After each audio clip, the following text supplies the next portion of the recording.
I'm Pelayo, this is Golosolandia, and I'm gonna show you 3 chocolate desserts that are perfect for these celebrations, so don't miss any details. Starting with this creamy chocolate roll that, as you can see, speaks for itself.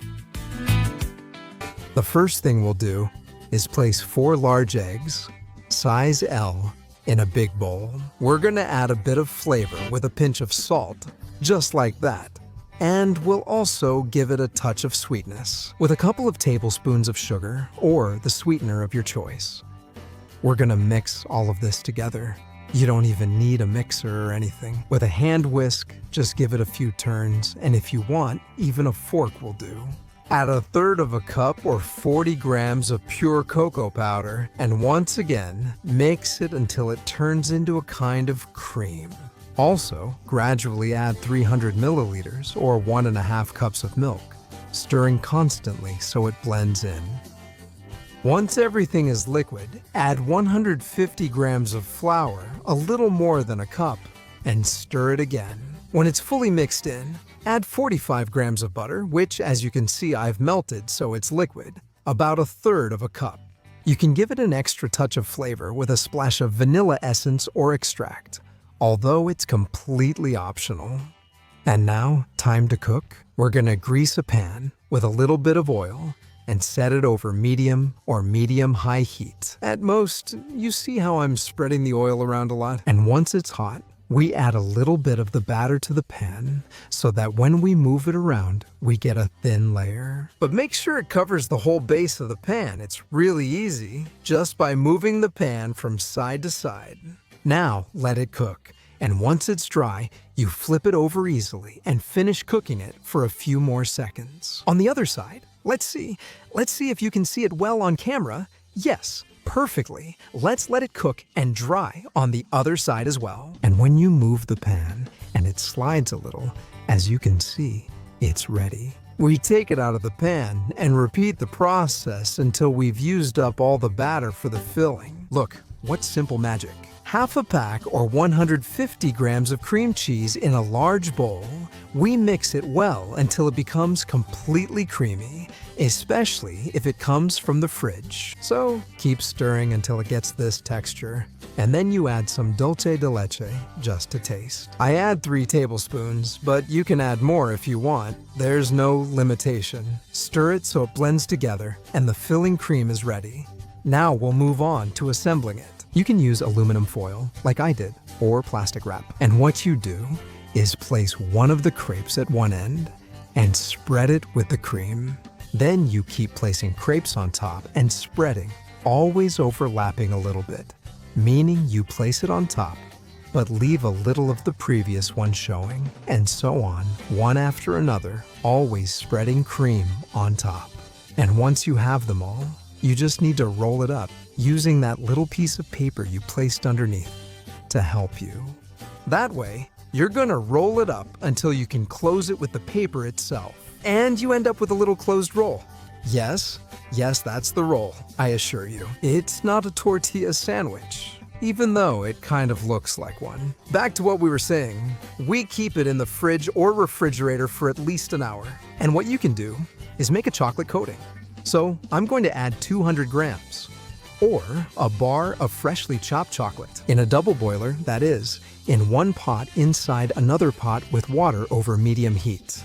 Once this starts to heat up, you can see that the chocolate begins to melt.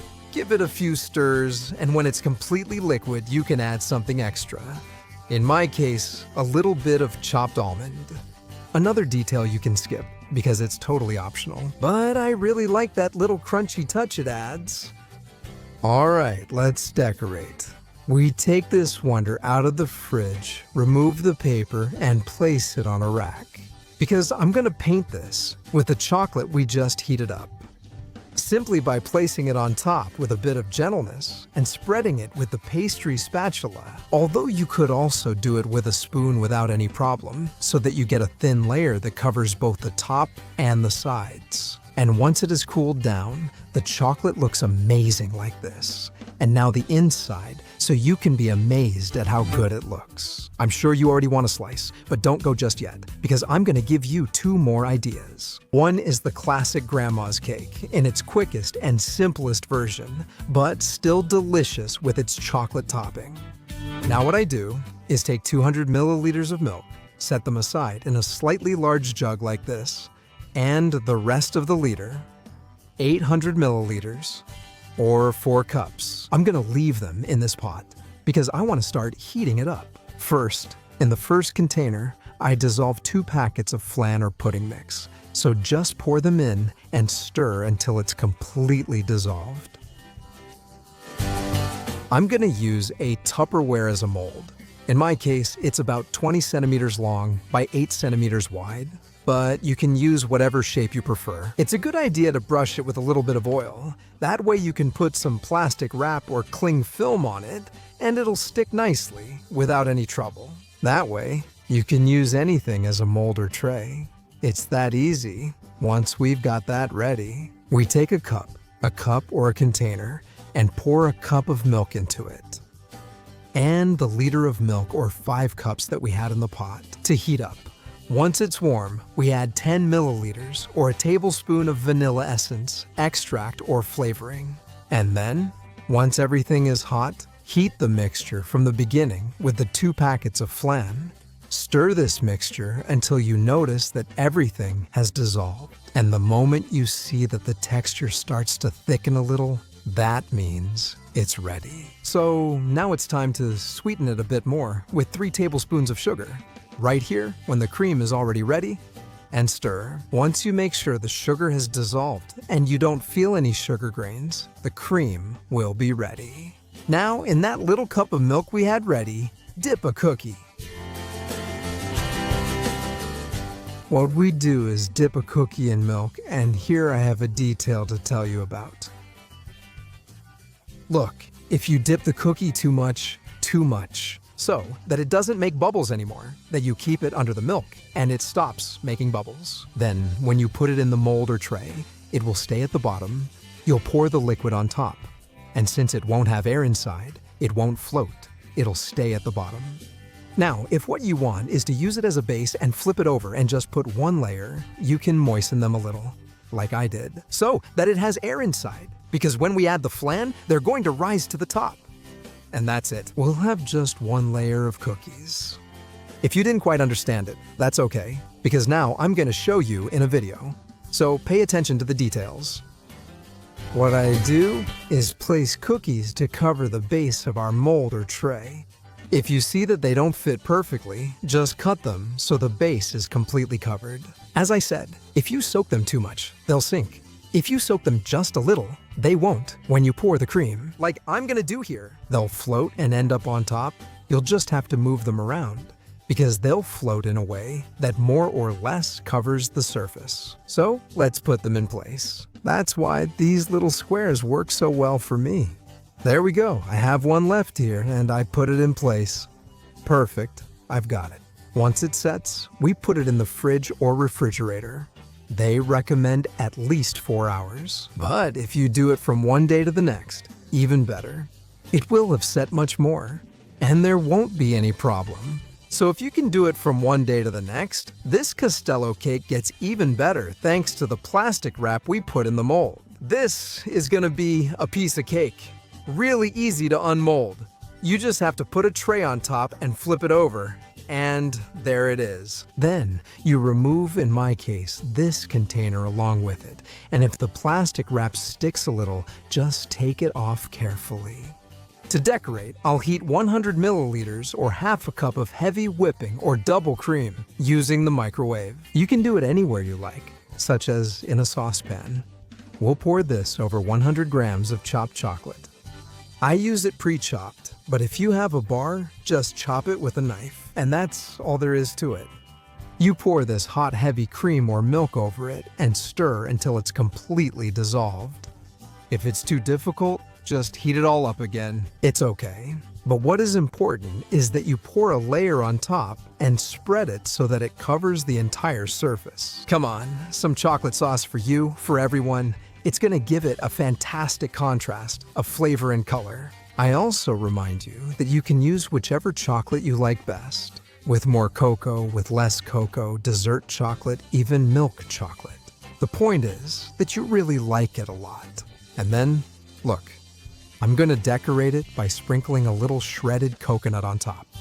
I'm going to add a little mint leaf that I had handy, and 2 candied cherries, or maraschino cherries. This gives it color contrast and some depth. But that's not what's important. What's important in desserts and in people is what's inside. So this beautiful piece of cake has an inside that's even more beautiful, so I'm going for it. Look, what a marvel. How soft, how juicy. Let's see inside. Do you dare to look at it with us? Of course. A typical grandma-style dessert, cake or flan tart, that gives a result you're going to love and turns out super creamy, super creamy. Look at how good it looks. Who can resist having a piece? At least I can't. But I'm gonna hold off for a few minutes because I'm gonna show you the third idea, the classic filled Swiss roll, which is much easier to make than you think. Just a minute. And let's get started with the sponge cake, which is the first thing we're going to prepare. We put the eggs and sugar in a large bowl, and with the help of a whisk, if it's electric, even better. We beat everything well until we have a foamy cream, so keep whisking until it lightens up a bit and gets that characteristic foamy texture. You'll notice that it has doubled or almost tripled in volume. See? We've got it. We're gonna keep adding ingredients to this foamy cream. You may add a pinch of salt to enhance flavor. And we definitely need to add a bit of cornstarch or refined corn flour. Here we have it, 25 grams, also the 75 grams of flour, and of course the cocoa powder, which I have here to add in as well.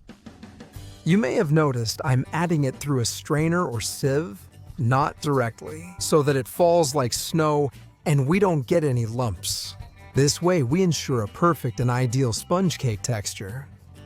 Then, with the same beaters, we start mixing, but without turning them on. To avoid creating a cloud of flour in our kitchen, we first turn it by hand, simply without turning it on. And when all these dry ingredients are moistened by some of the liquid, we can turn on the mixer and mix everything so the batter becomes smooth in no time. All right, it's ready now. Chocolate cake batter prepared. Now, we take the mold we're going to use and pour our mixture inside. If you don't have a mold as specific as this one that I was given, don't worry. You can use a regular baking tray lined with parchment paper. All right, let's pour the mixture in. There we go. Thanks to the spatula, we can get every last drop, and then we'll spread this mixture out, so it's a thin, even layer. The advantage we have is that the mixture is very liquid, so it spreads perfectly and very easily, just with a spoon or the same spatula. You move the liquid around so it covers the entire surface of the sponge cake you want to work with. In my case, the whole pan. Well, we've almost got it covered on the bottom too, which is perfect. We've got this step done. Now, all that's left is to preheat the oven to 190 degrees and let the magic happen. That's how ovens are, just like I said. We preheat the oven to 190 degrees with heat from above and below, and if possible, without the fan. We put the cake in and keep an eye on it, because in a few minutes, it will be done. It usually takes between 7 and 10 minutes. You'll know it's ready, because when you poke it with a toothpick, it comes out clean. All right, mine is ready to come out now. What's important is to work with it while it's hot. So without letting it cool down, as soon as we take it out of the oven, what we're gonna do is roll it up. That's the key part of today's recipe. So let's flip it over onto a tray to make it easier to handle. All right, I'll flip it over and voila, here it is. This tray is lined with parchment paper or silicone so that when the cake is on top, it doesn't stick. Alright, here it is. Now what I'm gonna do is remove the cake mold where I baked it. Since it's made of silicone, it comes out of the mold super easily, and if you use folded parchment paper, it's the same.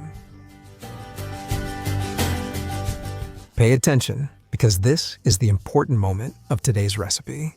You have to roll it up while it's still moist, because if you let it dry completely, it would break when you try to make the roll. For that, I place a very damp cloth on top of the sponge cake, and then we're gonna start rolling it up. See?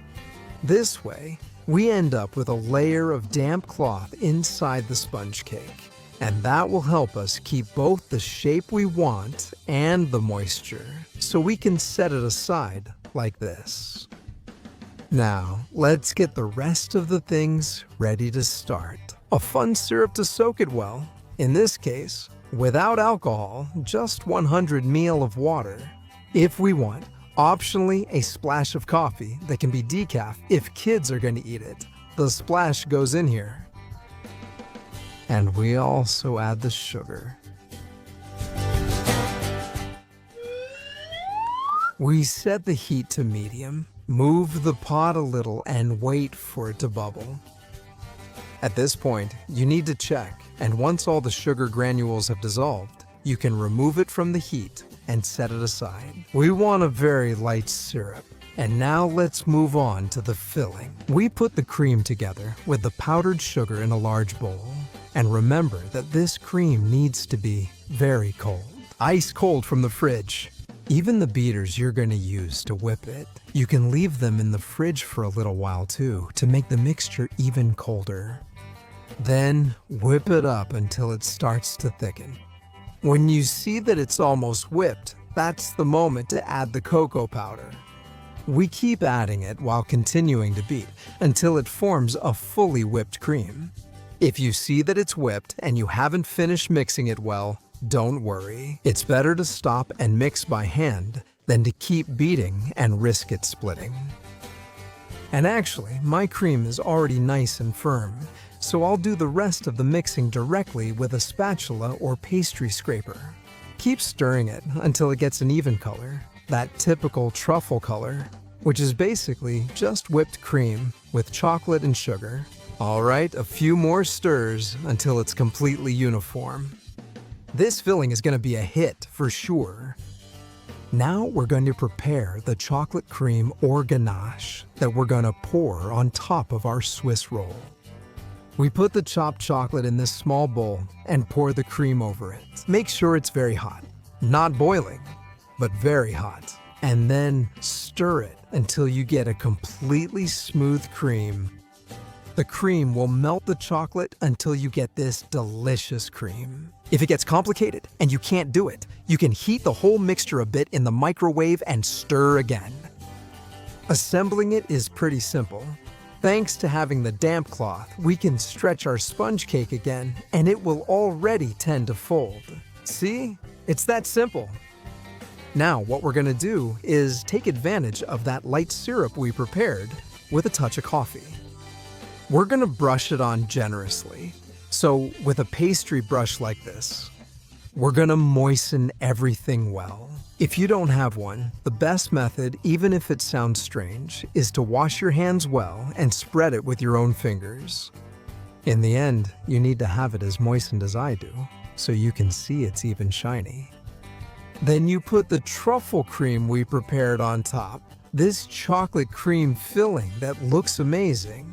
Go ahead and put it all on top. Once we have all the cream spread over the sponge cake, we smooth it out so it forms a uniform and fairly thin layer that covers the whole rectangle.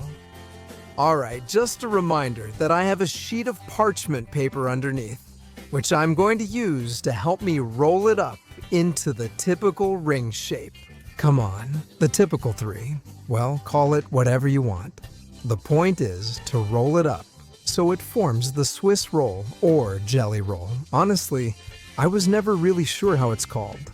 But the only thing I care about is that it's delicious. Come on, with the help of the paper, you see that you can lean on it, and it's much easier to make everything go to the same place. Once we have it, I'm gonna put some silicone on a tray. It could also be baking paper, and we're gonna put the whole log on top of it. This way, we remove the little paper in case it sticks. Perfect. Now we can work very easily here. What I do is turn the plate so you can see it and pour this chocolate cream we just prepared on top. Honestly, all the ingredients in this recipe look amazing. Look at that chocolate sauce. Oh my, like I said, we're gonna cover it completely with cream, so let's pour a good amount on top. There it is. And with the help of the spoon, we're gonna spread it so we have chocolate everywhere, covering it completely. A little more over here, very good. Don't worry if too much falls down the sides, because we can remove that later. What is important though, once we have the chocolate on top and it's nice and liquid, set it aside in the fridge or refrigerator for a couple of hours, at least, so the chocolate can harden a bit. Let the cream dry well so it becomes compact and you can work easily with this spectacular Swiss roll. Alright, we take it out and continue with the recipe. Now it's all about decoration, so I'm gonna tell you all the tricks I use to always make it look nice. Look, some white lines on top always look good, and with a little bit of condensed milk, it's very easy to make them. You know it's liquid, so you take one of these coffee spoons and move it from side to side, letting a kind of thread of condensed milk fall. You could do the same with melted white chocolate, for example, or with some kind of syrup. Well, the point is to give your Brazo Gitano a color contrast. That gives it a very simple professional touch. And now, I'm going to remove the excess chocolate. As I told you before, it's better to have too much than not enough. So, be generous. And if a little spills over the edges, that's okay. With the help of a smooth knife, mark where you want to trim so the edges are smooth and nice, and then just remove the excess. Since this chocolate cream is already getting a bit thick, it comes off very easily. You see, like this, with a knife, in no time, we leave it clean. Finally, what we do is transfer it to the plate where we want to present our dessert. In my case, this tray, what I do is use a spatula and a large knife, or any other tool you have. It could be 2 knives. We're just gonna pick it up, lift it, and move it to the serving plate. It's that easy. Very good. It's starting to look really nice. Alright, I just can't resist giving it the final touch with some sliced almonds we had handy here. If you want, you can toast them a little in the oven so they're a bit darker. That's up to your personal taste. The idea is to make a sort of bed around the sides to give it a color contrast, which I think works great. And now I'm gonna show you what it's like to cut a spectacular Brazo de Gitano. Look, there it is. I recommend using a bread knife in closing, not cutting directly, so you don't crush it and mess up the shape a bit, just like with a baguette. It's much better if you close it, set the piece aside, and you can see it has a simply delicious cut. Look at this little shepherd. So amazing, such a fantasy. Long live the rich flavor, and long live chocolate. I'm sure you have a chocolate recipe that came to mind. Tell me in the comments so we can all share ideas. Also, look at this video I have here. Click on the little box and enjoy it too.